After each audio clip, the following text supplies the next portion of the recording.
Welcome, everyone. We'll get started shortly. We'll take a few moments just to make sure we get everybody situated. We have a great program for you tonight.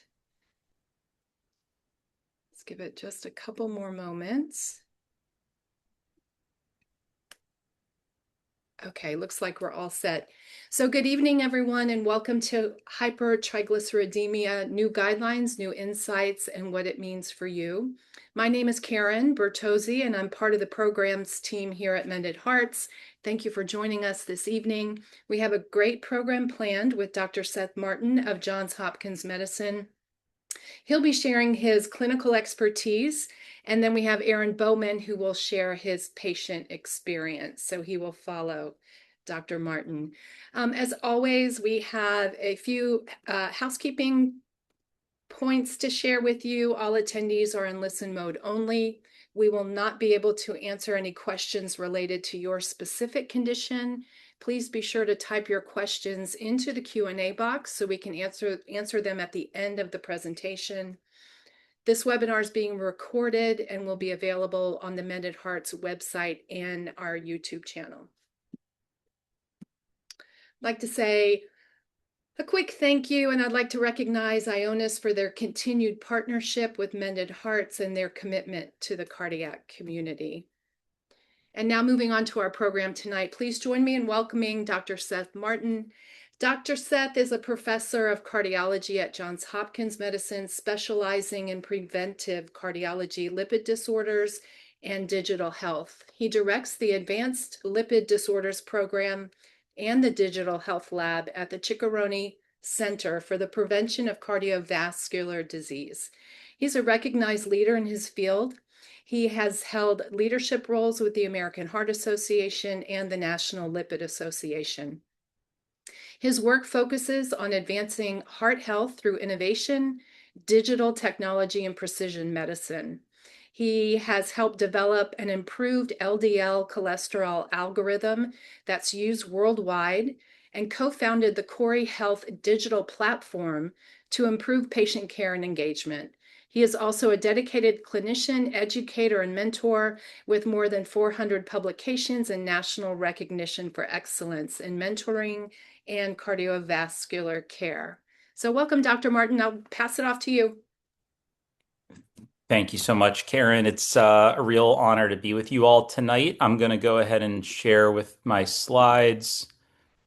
I guess I said tonight, this evening, and on the East Coast it is. I know folks are joining from all over. So whatever time it is for you, happy to connect. I have about 30 slides, and I want to try to hold myself to about 30 minutes so that we have plenty of time for Aaron to share his story and for us to have time for Q&A, which I think is a really key part. So I'm going to just go ahead and start a stopwatch here so I can keep track of myself. But I had the pleasure of being a part of the latest ACC/AHA dyslipidemia guideline that was released in March. So this is hot off the press and reflects some of the new therapies, the new hope. And I'm even going to discuss areas where it's evolving so rapidly that in fact new important evidence is coming out even after our guideline was written as it relates to triglyceride treatment. So I have the logo of my institution as well as the HA and ACC that were behind the latest guideline, as well as the Mended Heart. So again, it's a real honor to be here, and I hope you find this content very useful.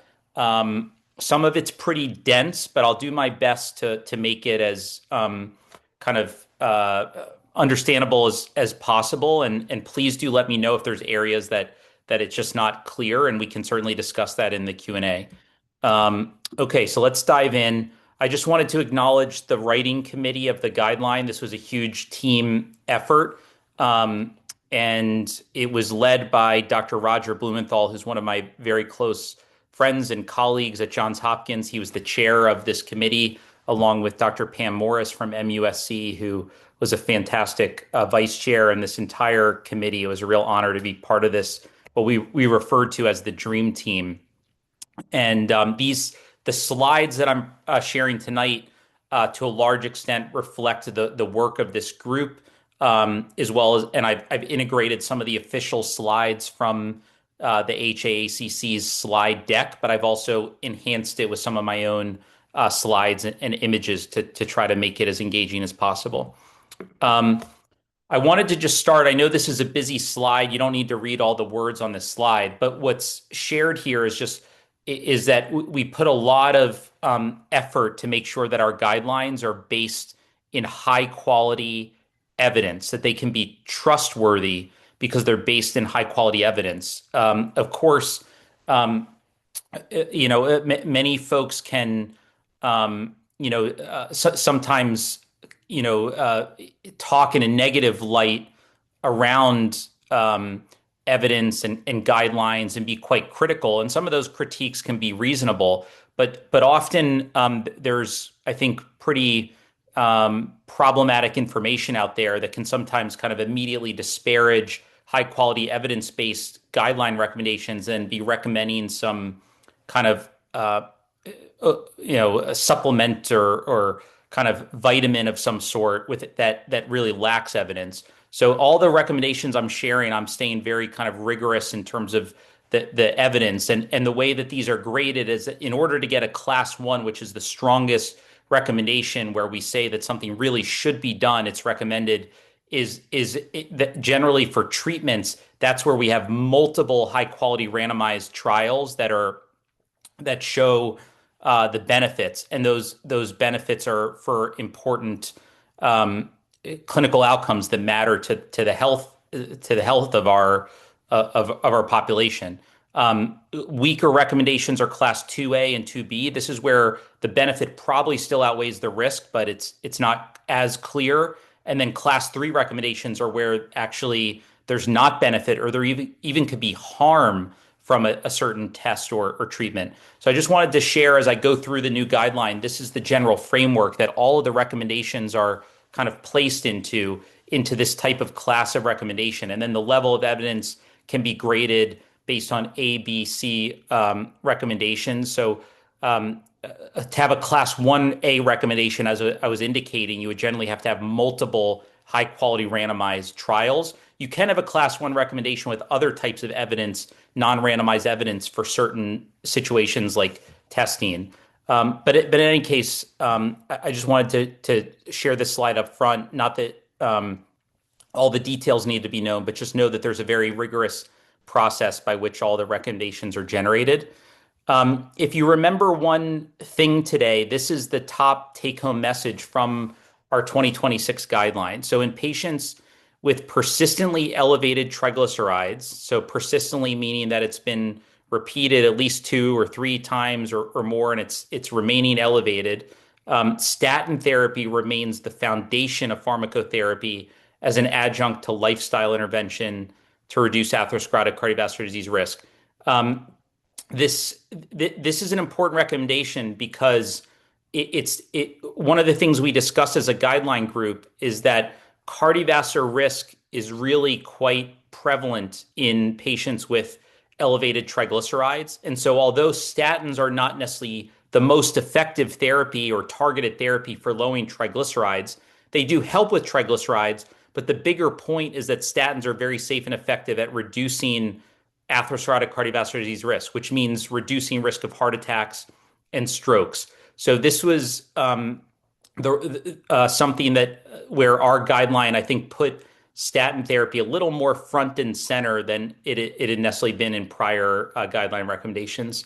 And then for the treatment to prevent pancreatitis, there can also be the use of TG lowering therapies, and we're going to get into the details of those, especially in those individuals that have extreme elevations in triglycerides of 1,000 or more. So generally, on top, the focus is going to be on lifestyle, statins, and then TG focused therapies for people with more severe elevations in triglycerides. To emphasize the statin point, we know that triglyceride-rich remnant lipoproteins can cause plaque buildup in the arteries. So the liver is the central kind of manufacturing factory for lipoproteins and puts out very low density lipoproteins, which then get converted through a series of steps to remnants, what we call intermediate density lipoprotein and low density lipoprotein, which can be thought of as the garbage of lipid metabolism. And um, and statins primarily address LDL cholesterol, but also the other lipoproteins are lowered as well, and so are an important foundation for this. It is important to acknowledge that when it comes to reducing cardiovascular risk by directly lowering remnant lipoproteins, we actually don't yet have definitive randomized controlled trial evidence around that. So the importance of lowering remnants is more clearly established for pancreatitis prevention, as we'll get into. This was so I mentioned some of the graphics I've made myself. This is an AI enhanced image that I created just to be very clear around the triglyceride ranges. So we consider less than 150 to be normal. We consider 150 to 499 to be the yellow zone. This is elevated, but not severely elevated, 150 to 499. Once we get into levels of 500 or more, this is where we consider triglyceride levels to be severely elevated. Now, patients with FCS, with familial chylomicronemia syndrome, are going to be over here on the right end of this gauge, with levels often starting in the thousands before treatment. So we can consider triglycerides to be the main fat circulating in the bloodstream that's used for energy.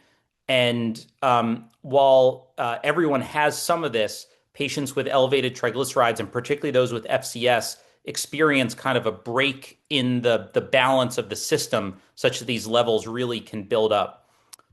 I'm going to go through some slides that are pretty dense with material, and I realize I'm already at 9 minutes here, so I'm going to try to move forward efficiently. I'm not necessarily going to read every single recommendation, but as I mentioned, class 1 recommendations are the strongest recommendations.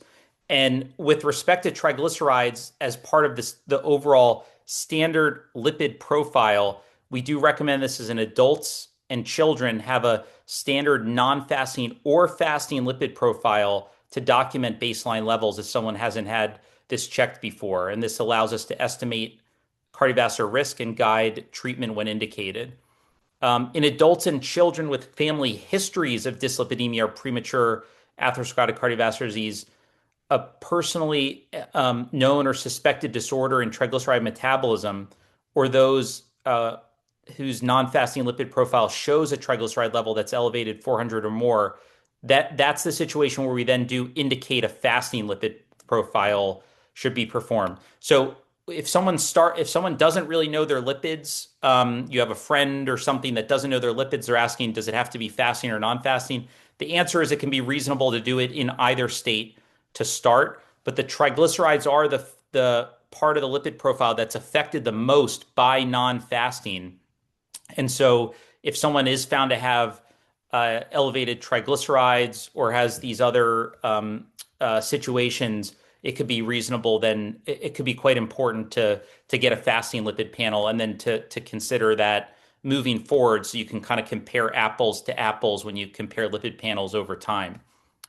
So in terms of assessing lipid panels over time, that we also give a class 1 strongest recommendation. This has the highest level of evidence, because it comes from randomized trials, that those who start LLT, standing for lipid lowering therapy, clinicians should and patients should then seek to have a lipid panel performed 4 to 12 weeks later, so 1 to 3 months later, to assess that response.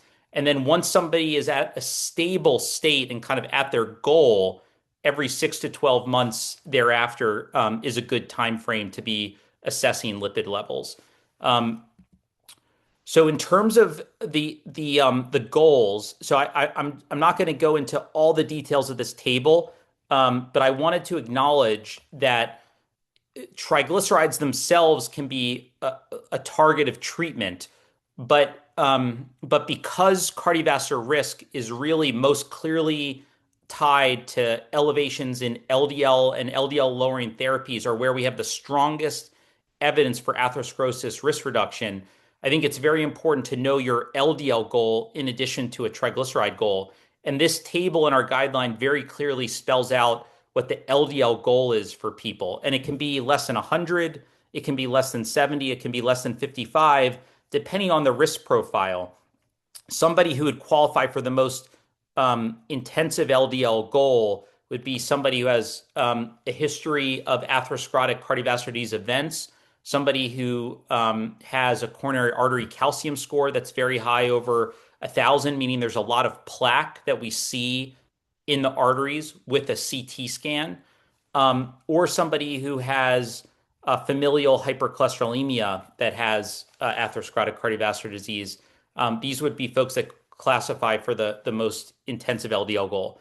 But a whole group of other types of patients in the setting of triglyceride elevation, diabetes is a common comorbidity. And so for patients with diabetes that also have other cardiovascular risk factors concurrently, the LDL goal is less than 70. Our guideline also has other goals, including non-HDL and ApoB, that further captures triglyceride-rich lipoproteins. So I just wanted to call attention to this because this can be life-saving and can save heart attacks and strokes if we know our goals and we hit these goals using evidence-based LDL lowering therapies. Now let's shift from that broader kind of construct around LDL specifically to management of hypertriglyceridemia. We have a bunch of recommendations around lifestyle management. I'm not going to read every word on this slide. I realize it's kind of cumbersome, but I wanted to be very transparent about our guideline recommendations. They do tend to be pretty detailed and to some extent cumbersome. But all of these are class 1 recommendations. Some are level A, which is the highest level, other kind of based on non-randomized data. But what's emphasized here, and I'm going to reinforce this in subsequent slides, is from a lifestyle standpoint, a diet that's low in added sugar, refined carbohydrates, and saturated fat, and minimizes alcohol. And again, I'm going to reinforce this in other slides. And some of these additional bullet points are reinforcing similar dietary patterns. It's just a little bit varying based on which patient group is being described. But that type of diet, low in added sugar, refined carbohydrates, and saturated fat, and minimizing alcohol, is really important for any type of triglyceride elevation. And then in addition to that, it can be important to set a weight loss goal of 5 to 10%, as well as in addition to the diet, to seek to have as much physical activity as possible, and at a minimum 150 minutes per week of moderate vigorous activity. That would be something like a brisk walk or anything that's kind of a similar intensity as a brisk walk that gets your heart rate going, gets you feeling, like you're moving a bit, but you still could hold a conversation with someone. And it's also, I think, something that I find in my clinical practice that often gets forgotten is resistance exercises, to do those at least 2 days per week where you're working the big muscle groups of the body. So I mentioned I would reinforce some of these things. So this is an image that I created using AI to try to reinforce some of this. So we want to avoid very heavy saturated fat foods, as well as alcohol and refined carbohydrates. So avoiding things like fried foods, alcohol, added sugars that could be in kind of baked goods or drinks. Something that often surprises people is that fruit juice is not necessarily a healthy thing. Like when you drink juice, you're removing the fiber, which makes it harder for the body to process that. So it'd be much healthier to eat the whole fruit than the fruit juice. So what do we want to focus on eating? We want to have fresh vegetables, and we want that to make up a big part of the plate. Lean proteins like poultry or fish, whole grains and legumes, fat-free dairy products. Um, and then this is an additional figure that we have in the guideline that further reinforces these points. And this is purposeful that I have some redundancy here because I think this is really a critical point. So what we have here is the different triglyceride categories, 150 to 499, 500 and 999, and then 1,000 or more. And when it comes to added sugars, there's a progressively lower goal all the way to eliminating them in the case of triglycerides of 1,000 or more. Certainly, the lower the better when it comes to added sugars, but we're going to be more stringent the more severe the triglyceride disorder. In terms of fat, it's also a similarly progressively lower amount of fat that we want to strive for in the diet, depending on the severity of triglyceride levels. And then when it comes to alcohol, we say avoid, abstain completely as you get up to severe hypertriglyceridemia. So really, alcohol is something we should really seek to minimize or avoid in the setting of hypertriglyceridemia, but especially when we're in a severe range of 500 or more. Physical activity, I think, can sometimes surprise people how much of a difference it can make. If we go from really being very sedentary to then getting a lot of physical activity, both aerobic as well as muscle strengthening or resistance exercises, it can actually make a big difference in triglyceride management. It may have significantly more effect for triglycerides than it does for other lipid parameters like LDL. And then in those who are overweight, aiming for an initial weight loss goal of 5 to 10% can be a reasonable place to start. And, this is something where, at least at our institution, we have dedicated clinics that have formal programs where you work with a team and there's offerings for virtual group-based classes. So consider joining a formal program can be quite helpful in the weight loss journey. In terms of maintaining healthy weight, this is just a guideline recommendation that advises that this is an important thing to do to focus on counseling and treatment. And again, I think we can discuss this as clinicians and patients in clinic, and we can come up with plans. But this is something that takes repeated effort and refinement over time. And I think joining a formal program can be quite helpful. In terms of physical activity, as I mentioned, some important points are redundant in the presentation. So again, the basic goal is to get at least 150 minutes of moderate vigorous activity plus at least 2 days of resistance exercises. And maybe that's something in the Q&A we can talk about some of the sort of tips and tricks that people have to actually develop this habit over time.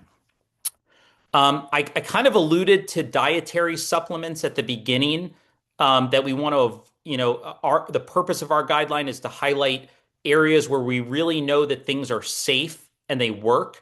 When it comes to dietary supplements, that is not the case. And so we have given a class 3 recommendation that there's not any clear benefit of taking dietary supplements. So if you're someone who's on social media and you see somebody pushing some supplement that they sell on their website that could help your lipids, be very skeptical of that.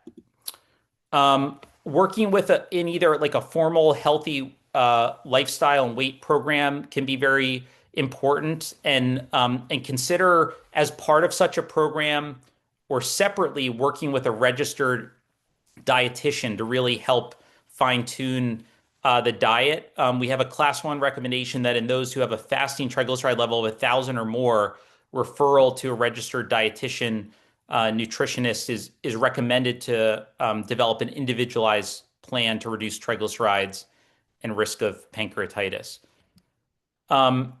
There's a bunch of reasons to refer to a lipid specialist, but I just wanted to point out that that triglycerides are an important reason. For example, patients with hypertriglyceridemia with levels of 400 or more, that would be a reason to refer to a lipid specialist in someone who's pregnant.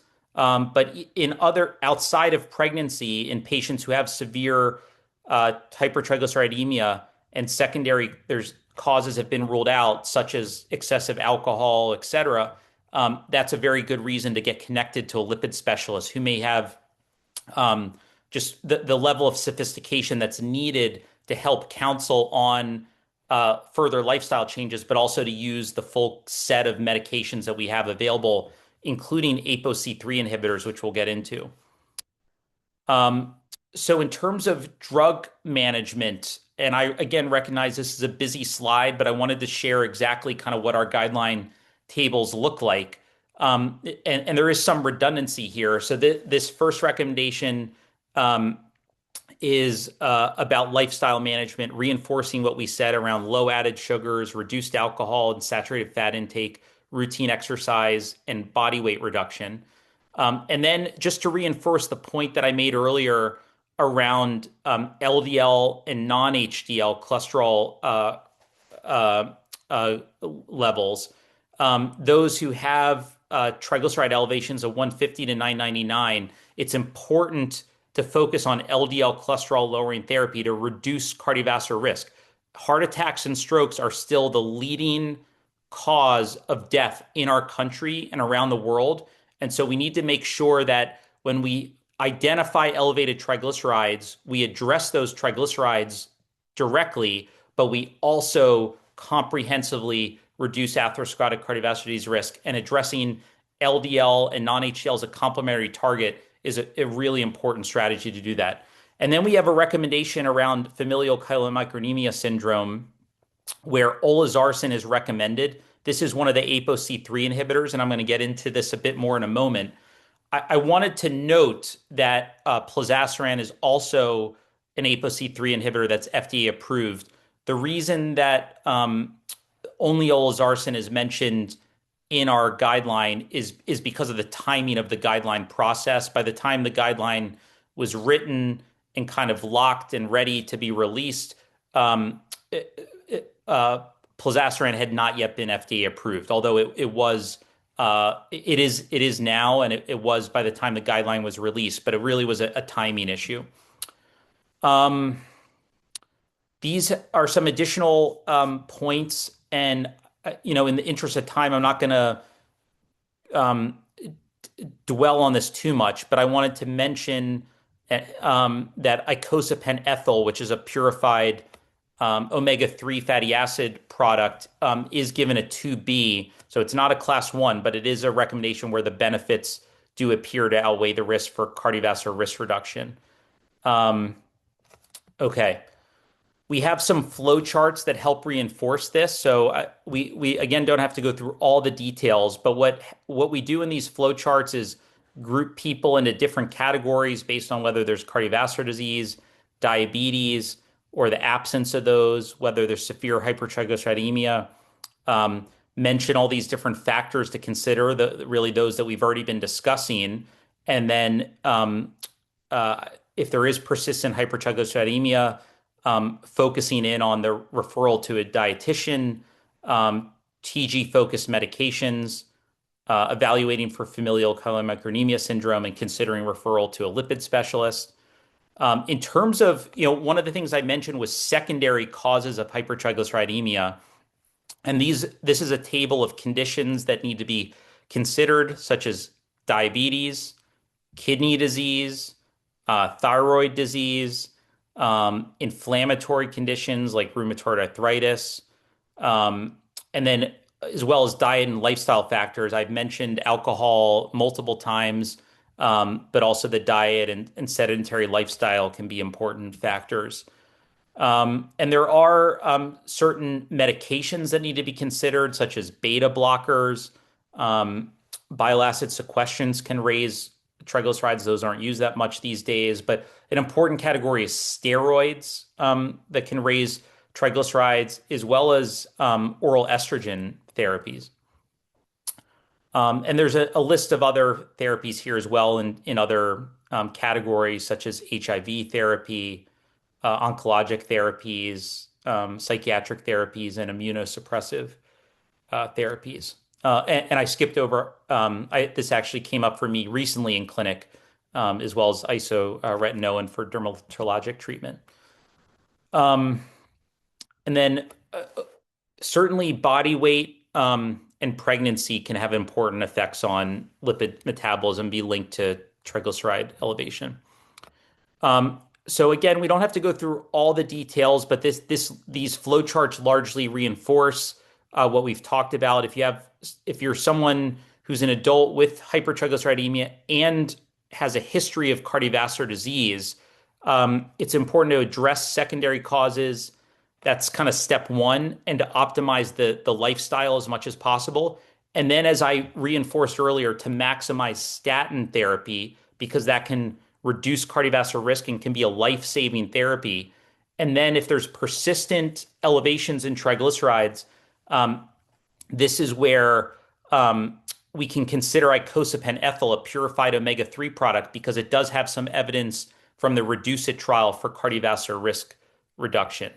But that is a bit of a controversial area. Happy to talk more about that if it's of interest to folks during the Q&A part. But I'm going to keep moving again for sake of time. So in terms of adults who have high triglycerides but don't have cardiovascular disease or diabetes, this is where we follow a similar steps, but then we estimate a 10-year risk score. So if you're someone who falls in this category, you want to work with your treating healthcare professional to run your numbers in what we call the Prevent ASCVD risk score to understand where you land, because that can guide the additional therapy that's added on. For those who have severe high elevations in triglycerides of 500 or more, we again follow similar steps to rule out secondary causes to optimize lifestyle. And then it's a question of if we're in the FCS category, where it really is strongly recommended to involve a lipid specialist and to add on fibrates, what we call fibric acid derivatives or fibrates, as well as prescription omega-3 fatty acid therapy. And there's multiple options there. And then if needed to further lower triglycerides and risk of pancreatitis, that's where ApoC3 inhibitors can come in. I'm going to mention those in a moment. And then this other side of the treatment pathway is pretty similar. It just at the moment does not involve ApoC3 inhibitors based on current evidence and FDA approvals, although I think it will in the future. In terms of safety considerations, again, we don't need to go through all these words and bullet points, but just wanted to mention that these therapies do have various risks that need to be considered. Fibrates, fenofibrate is safer than gemfibrozil when paired with statins. Omega-3s do have a risk of AFib, which is an irregular heart rhythm disorder. Niacin is not something that we use a lot. You see, it wasn't in the main algorithm. And then we have ApoC3 inhibitors, which can have injection site reactions as well as hypersensitivity reactions. And in the case of olezarsen, a potential reduction in platelet count. So I know I need to wrap things up in a moment, but let's just talk about ApoC3 inhibitors briefly. This is the newest class of therapy. These are injectable therapies. And we have olezarsen, which also goes by the brand name Tryngolza, as well as plozasiran that goes by the brand name Redemplo. These are FDA-approved ApoC3 inhibitors. And I created this image using AI, which I think is useful, and these are currently approved specifically for FCS patients, but I do think it's likely, and in fact, olezarsen is going through this process now with an FDA date this summer to have expanded approval for severe hypertriglyceridemia. But the way ApoC3 inhibitors can be thought of is that you're taking the brake off. We're lifting the brake off off the fat metabolism, lifting off the brake of fat metabolism, and so we allow it to occur. So these inhibitors block the production of ApoC3, and this then allows the body to run its normal processes, which are to break down triglycerides. And this enzyme called lipoprotein lipase is really a critical enzyme in the breakdown of triglycerides. So again, the ApoC3, we don't want too much of the ApoC3 because that stops this process. These new medicines are inhibitors that take the brake pedal off and allow the wheel to turn of triglyceride metabolism. These are the two approved ApoC3 inhibitors. They are from two different companies. They're available as an adjunct to diet currently for patients with FCS. Generally have to meet kind of either have um, genetically proven FCS, although that's not necessarily a requirement, could also have a high risk score by different risk scoring systems to make a clinical diagnosis of FCS. These are both injectable therapies. Olzarsen's given on a monthly basis, plozasiran every 3 months.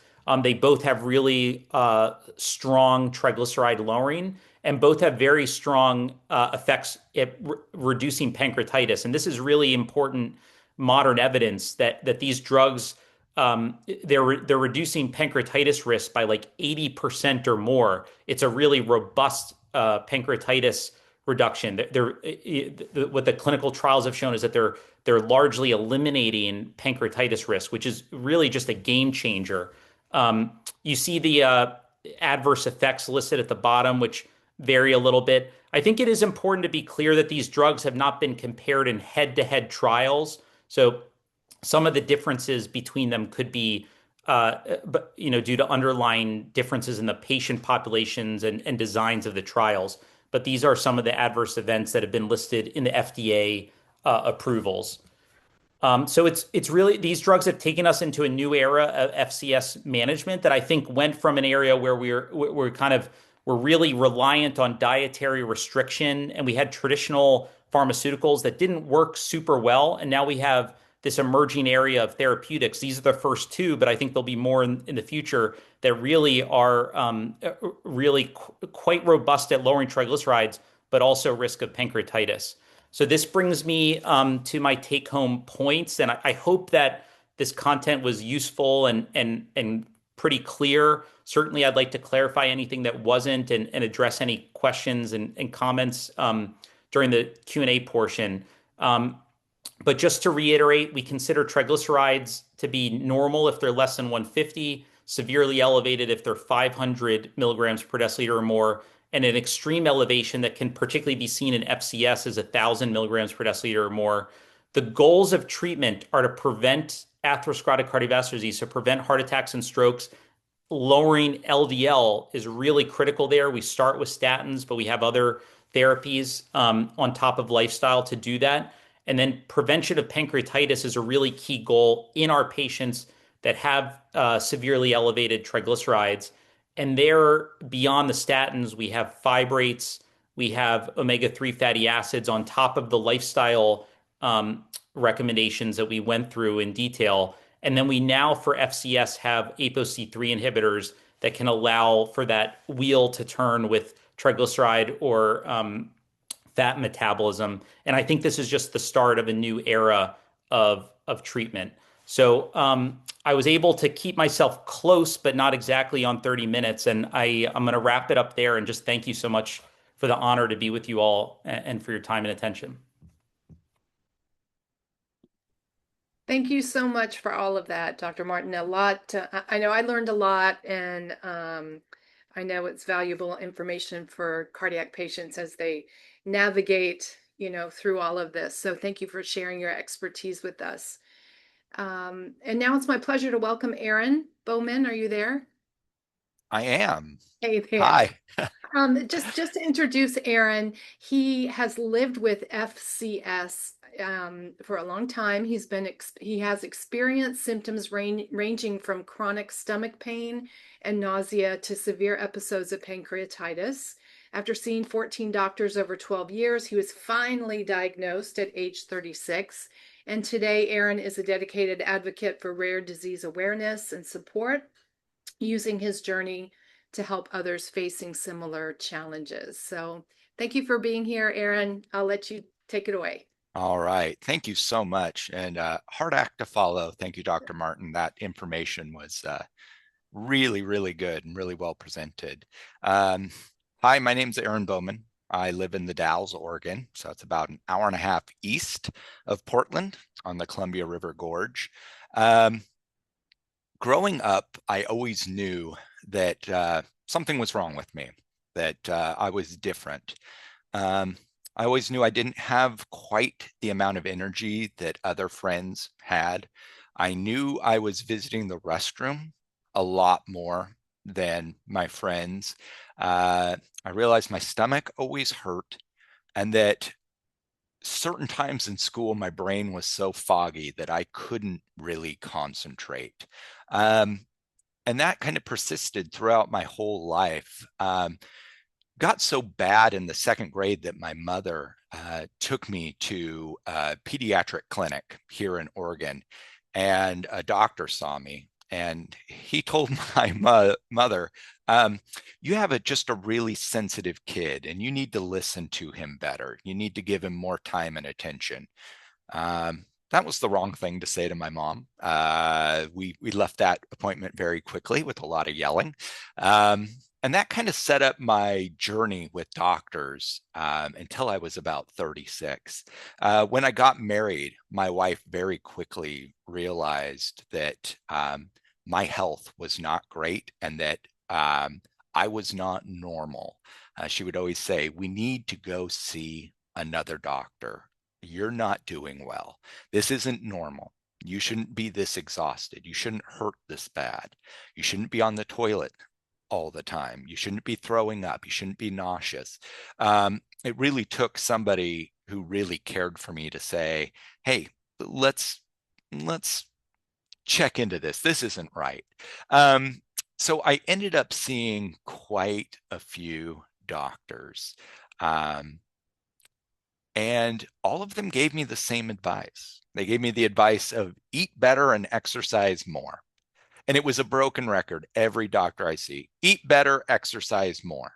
Some doctors would say, hey, like, how much are you drinking? Or how much are you drinking on the weekends? How much are you drinking throughout the week? Do you need to go, do you need to get some help? And I'm like, I'm a teetotaler. Like, I don't drink. I don't party. That's not me. They'd be like, okay, yeah, right. I had one doctor's appointment where the doctor took my blood and then was spinning it in the lab and came running into the room and grabbed me and the nurse that was in there and goes, hey, come take a look at this. We go to the lab, and he had his two nurses, me and him, in there watching my blood spin. And it literally looked like a strawberry milkshake. Like, the red had gone down and most of it was just white. And he's like, dude, lay off the cheeseburgers, lay off the pizza, get a load of this guy. Anyway, I'll see you in 6 months for your next appointment. I'm out of here. And he took off. And the two nurses, I could tell something was wrong because the two nurses looked at each other and went, what is this? As they're looking at my blood. I finally had just had it with doctors. And I started seeing a naturopath. And after a year of just not feeling well and getting no help from the naturopath, I really appreciated this about her. She said, look, I don't know what's going on with you, but I'm looking at your numbers and they just aren't right. There is something wrong with you. I'm going to send you to a specialist, a lipid specialist and a heart specialist, and he's going to take a look at it. And by this time, I had been fed up. This would be my 14th doctor I have seen in my adult life to get some help for this. And I was like, nope, I'm done with this. This is not for me anymore. They just keep telling me to exercise and eat better. I'm done with this. My wife, thank God for her, said, no, we have to see this doctor. Please do this for me. Do this for us. See this last doctor. So we drove the hour and a half into Portland to see the doctor, and we waited in the room for 2 hours. I was fuming. I was ready to just bolt out of there. And she grabbed my hand and said, wait 20 more minutes, please. 20 more minutes. And after 10 minutes, he came busting through the door and he was like, oh my God, I didn't think I'd meet anybody with this, but you have FCS. Let me see your hand. And he looked at my hand and looked at the lifeline on it. And he goes, it's orange. Okay, that's a good sign. I'm like, all right. And he goes, hey, do you ever get these red bumps on your body, on your butt, on your legs, on your elbows? And I said, yeah, since I was like 12 or 13, I get these like red bumps that don't make any sense. And he's like, those are eruptive xanthomas. Oh, wow, this is so cool. You have FCS. And basically for the next hour, he spent an hour explaining what FCS was, and explained that in my lifetime, there will never be a cure for FCS, that the drugs on the market were terrible for it, and there was really nothing I could do. And you know what else he said? He said, eat better and exercise more. So to put it plainly, I left that appointment starting a journey of grief of like, okay, I've been diagnosed, but there's nothing I can do about it.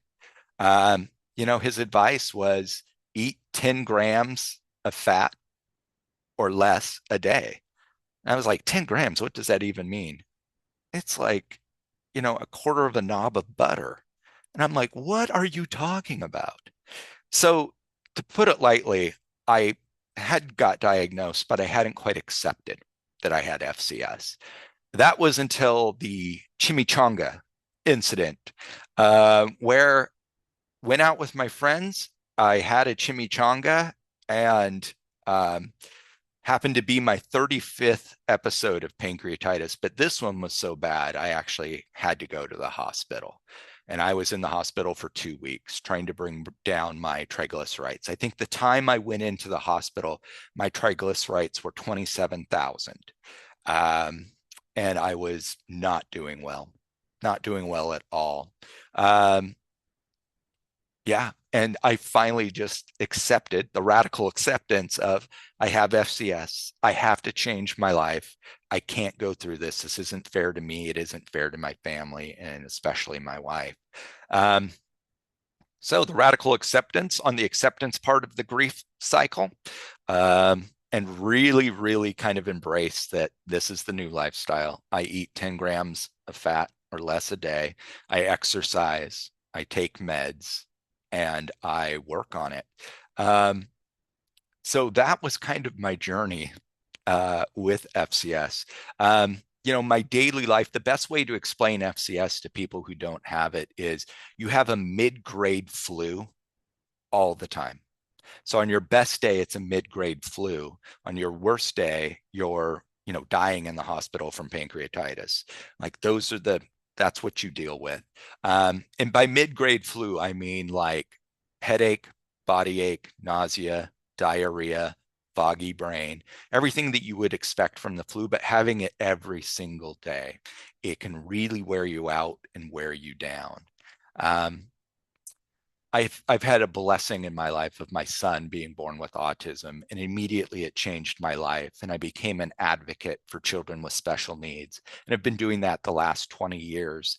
And in a strange way, I've been blessed with FCS because I've been able to advocate for people with rare diseases, especially FCS, for the last 10 years, especially. But yeah, it's been a journey, and it's been really great to be a part of the FCS community, because for so long I thought I was crazy. I thought I was the only one that had these symptoms and the only one that felt this way.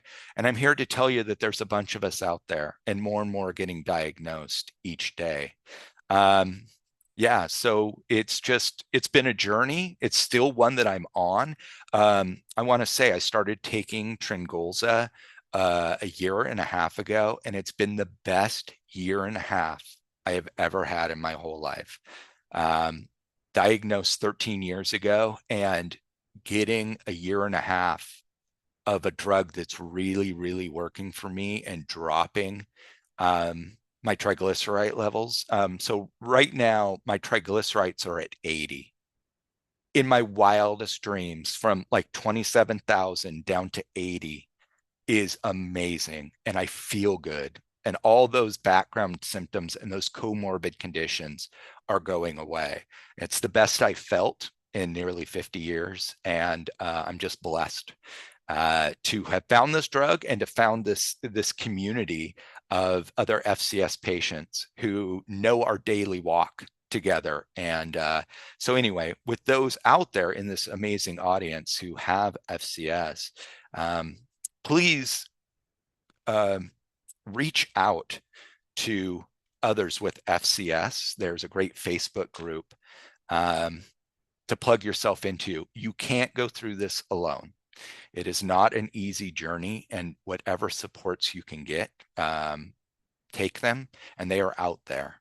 But really, the real reason why I'm here is to get some Q&A from you guys. As somebody who's been experienced with this for 50 years, I would love some Q&A from you guys with people who have some real questions about having high triglycerides. So I'll send it back to you, Karen.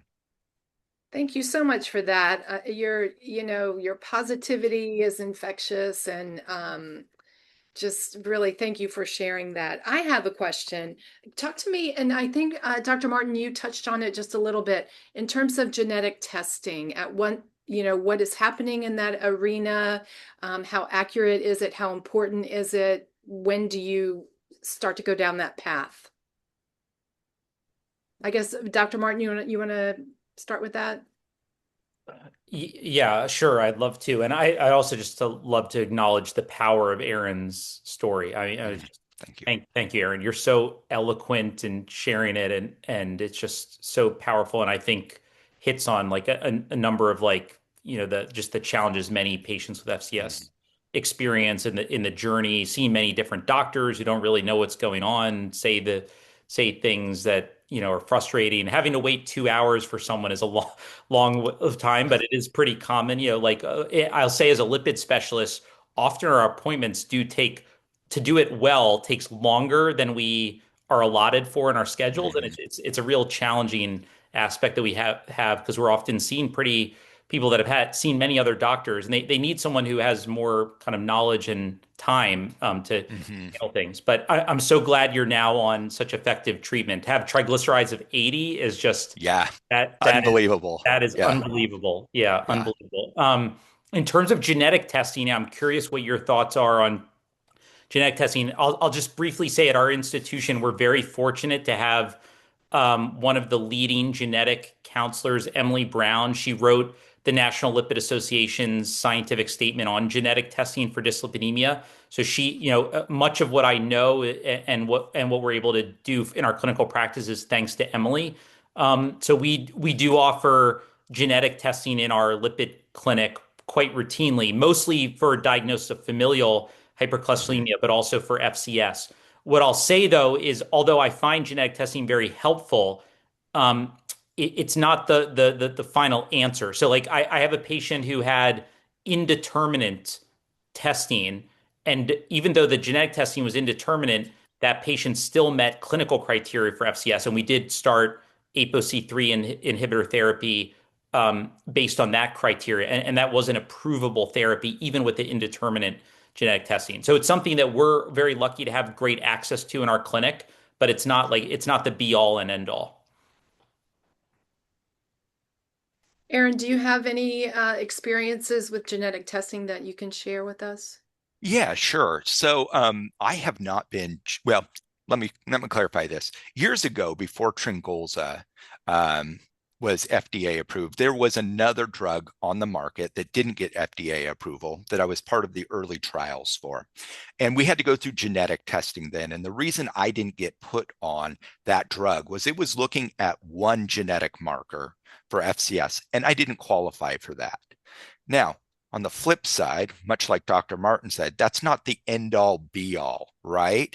That I hit every single criteria for FCS to the point where even the drug, the insurance companies, when they were looking at my drugs, go, we don't need genetic testing, dude. Like your numbers are so high and have been for so long, and you're meeting all the other criteria and the comorbid conditions that we really don't need the genetic test to approve this medication for you. So I really haven't had to have that journey through getting genetic testing. I have many within the FCS community that have, though, in order to meet insurance.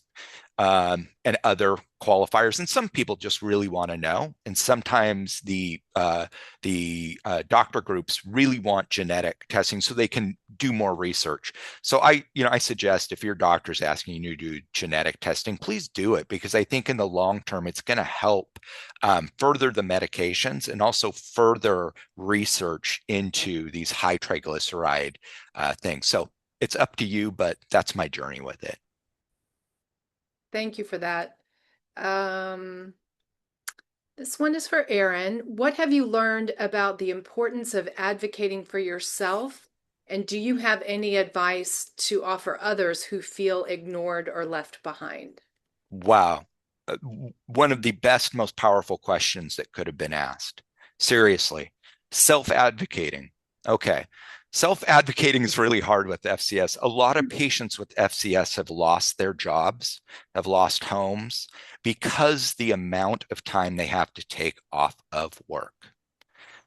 It is hard, and you have to find the balance. What I have found is that you are very upfront and vocal with the people that are within your tight circle.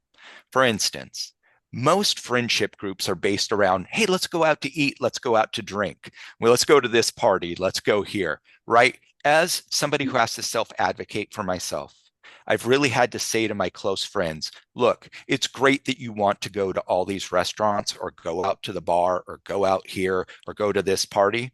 I'm going to let you know, I can't do any of that. Or if I do, it's a heavily modified version of that. First of all, my ownership of that is the radical acceptance of I have FCS, I have a different lifestyle than everyone else. Just, it's hard, but it's the radical acceptance of this is my life, right? There's no way around it. I can't change that. So the radical acceptance of that, but also finding a friend group that supports and says, you know what? We don't have to base it around going out to eat. Do you want to go to the movies instead? Or can we come over to your house and we'll bring our food and you can have your food?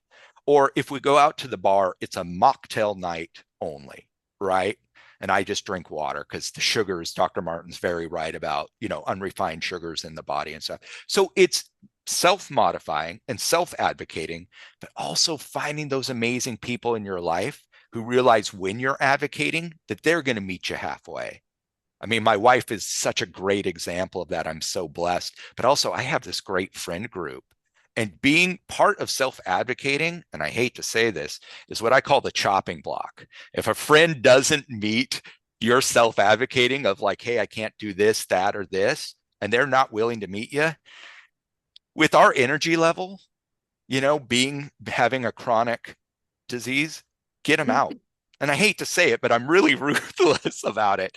I know I'm a good person. I know I have good friends. And those who kind of meet me halfway are the ones that I keep close.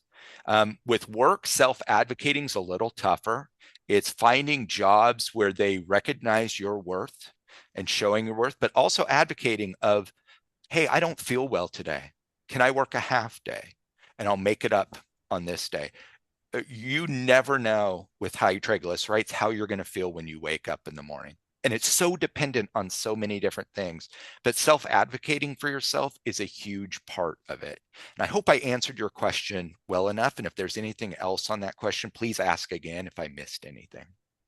I think you did. I just had one little comment or question for you.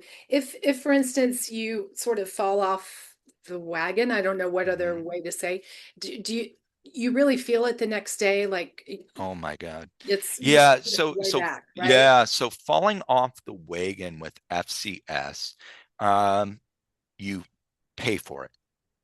So falling off the wagon means you get drugged behind the wagon.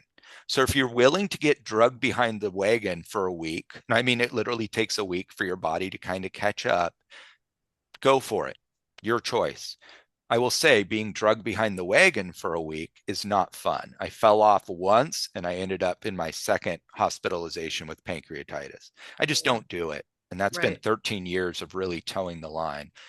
Again, that radical acceptance of I don't really get the choice because it ends up affecting my family. It ends up affecting my friends. It affects my job. There's just too many outlying things that it affects me making the selfish choice of falling off the wagon. Yeah. Yeah. Yeah. It's a Thank you rough for one. That's Yeah. kind of what I thought you were going to say. Yeah. We have just a comment here. Thank you so much. My story is similar to Aaron's in so many ways. I've had heart disease for 26 years, Mhm. 24 of that with high triglycerides and high cholesterol, uncontrolled until 2 years ago. This person found a triglyceride study that has lowered numbers Oh, and nice. will prolong life. The triglycerides were 9,000 starting out Mhm. and 875 for my cholesterol. And she says, thank you for a great presentation. So Oh, that's great. both of your messages are fabulous. And I appreciate, Aaron, your candor. And of course, Dr. Martin, all the research and science behind what you do and the care that you give your Yeah. patients. You know, those of us in the cardiac community are grateful for all the work that you guys do. So thank you for your time tonight. Thank Thank you. you. Yeah. Good night, everyone. Thanks for joining us. Night, everybody. Night.